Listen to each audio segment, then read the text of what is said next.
আন্তর্জাতিক football Copa America সামনে রেখেই আন্তর্জাতিক ফুটবলকে বিদায় বলে দিলেন কেইলর নাভাস। ৩টি বিশ্বকাপে কোস্টারিকাকে প্রতিনিধিত্ব করা রিয়াল মাদ্রিদ ও পিএসজির সাবেক এই গোলরক্ষক বৃহস্পতিবার অবসরের ঘোষণা দেন।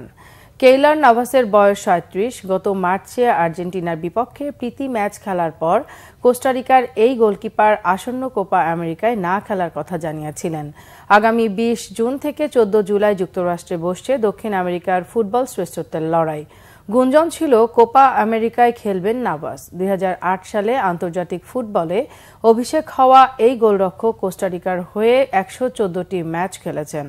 বিশ্বকাপে অংশ নিয়েছেন ৩ বার। এর মধ্যে ২০১৪ ব্রাজিল বিশ্বকাপে কোস্টারিকার কোয়ার্টার ফাইনালে ওঠায় তার অবদান ছিল মনে রাখার মতো। ক্লাব ফুটবলে তারকা খ্যাতি পাওয়া নাভাস ২০১৯ সালে স্পেনের রিয়াল মাদ্রিদ ছেড়ে পিএসজিতে যোগ দেন। গত মাসে পিএসজির দ্বাদশ লিগ জয়ের আগে ফরাসি ক্লাবটিতে আরও দুবার এই শিরোপার স্বাদ নেন। রিয়ালে থাকার সময় ৩ বার জেতেন চ্যাম্পিয়ন্স লিগ শিরোপা। আগের মৌসুমে ইংলিশ প্রিমিয়ার লিগের দল নটিংহাম ফরেস্টে ধারে খেলার নাভাসের সঙ্গে পিএসজির চুক্তি শেষ হবে আগামী মাসে।